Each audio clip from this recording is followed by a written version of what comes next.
দ্বিপাক্ষিক সিরিজ খেলতে আগামী মে মাসে পাকিস্তান যাওয়ার কথা বাংলাদেশ জাতীয় ক্রিকেট দলের বিসিবি সূত্রে জানা গেছে।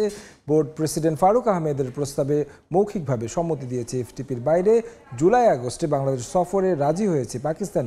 এ বিষয়ে বিস্তারিত জানতে পাকিস্তানের রাওয়ালপিন্ডি থেকে আমাদের সঙ্গে যুক্ত হচ্ছেন সহকর্মী নিয়ন মোহাইমিন। নিয়ন, চ্যাম্পিয়ন্স ট্রফিতে বাংলাদেশ এবং পাকিস্তানের শেষ ম্যাচটা এখনও কিন্তু বাকি রয়েছে, কিন্তু এর মধ্যেই আলোচনা শুরু হয়ে গেছে নতুন আরেকটি সিরিজ নিয়ে। আমরা যতটুকু জানি যে চ্যাম্পিয়ন্স ট্রফি শেষ করে বাংলাদেশের ঘরোয়া সিরিজের পর এরপরে ওভারসিজ যে প্রথম ট্যুরটি আছে সেটা আবারও পাকিস্তানে আসবে বাংলাদেশ। সেখানে 3টি ওয়ানডে এবং 3টি টি20 খেলবে। এটা আসলে আইসিসির যে ফিউচার ট্যুর প্ল্যান সেটা তো অনেক আগে থেকেই ছিল, কিন্তু এর পরবর্তীতে বাংলাদেশ যখন শ্রীলঙ্কা যাবে এবং শ্রীলঙ্কা ট্যুর করে বাংলাদেশে ফিরবার পর একটা নতুন সিরিজ নিয়ে এখন আলোচনা শুরু হয়েছে। এবং সেই জায়গাটায় বিসিবির প্রেসিডেন্ট ফারুক আহমেদ নিজেই তিনি জানিয়েছেন যে পাকিস্তান ক্রিকেট বোর্ড নাকি রাজি হয়েছে বাংলাদেশে জুলাই-আগস্টের একটা মোমেন্টে বাংলাদেশে আসবে এবং সে সময় তারা 3টি ওয়ানডে এবং 3টি টি20 খেলবে। যদিও আমরা জানি আইসিসির এফটিপি অনুযায়ী সে সময় পাকিস্তানের ট্যুরটি রয়েছিল ওয়েস্ট ইন্ডিজের সঙ্গে।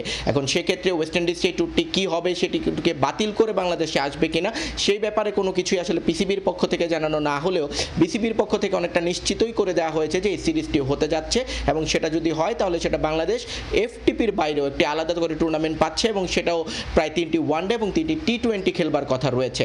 এখন এইটা বাদ দিয়ে যদি চ্যাম্পিয়ন্স ট্রফিতে আসি তাহলে বাংলাদেশের এখনও একটি ম্যাচ বাকি রয়েছে, সেটা পাকিস্তানের বিপক্ষে। স্বাগতিক দুটো দলই আসলে এখন চ্যাম্পিয়ন্স ট্রফি থেকে বাইরে ছিটকে গেছে। দুটো দলই সেই একই গ্রুপ থেকে আসলে ইন্ডিয়া এবং নিউজিল্যান্ড ইতোমধ্যে থ্রু করেছে সেমিফাইনালে।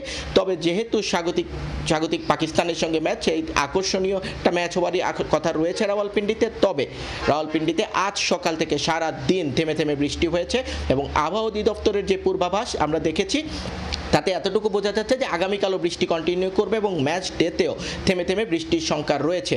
সেক্ষেত্রে পুরোপুরি ম্যাচটা হবে কিনা, হলেও সেটা কার্টেল ওভারে হবে এবং সেটাও কতটুকু বাংলাদেশের জন্য সুখকর হবে সেটা আসলে প্রশ্ন থেকে যায়। কারণ পিন্ডির বৃষ্টির সঙ্গে সঙ্গে যেভাবে ঠান্ডা বাতাস চলতে থাকে সেটা যে করেই হোক বাংলাদেশের বোলারদের বা ব্যাটসম্যানদের জন্য ভালো কিছুর ফল আসলে আনবে বলে আমাদের কাছে অন্তত মনে হচ্ছে না। তো রাওয়ালপিন্ডি থেকে এই ছিল আমার কাছে সবশেষ।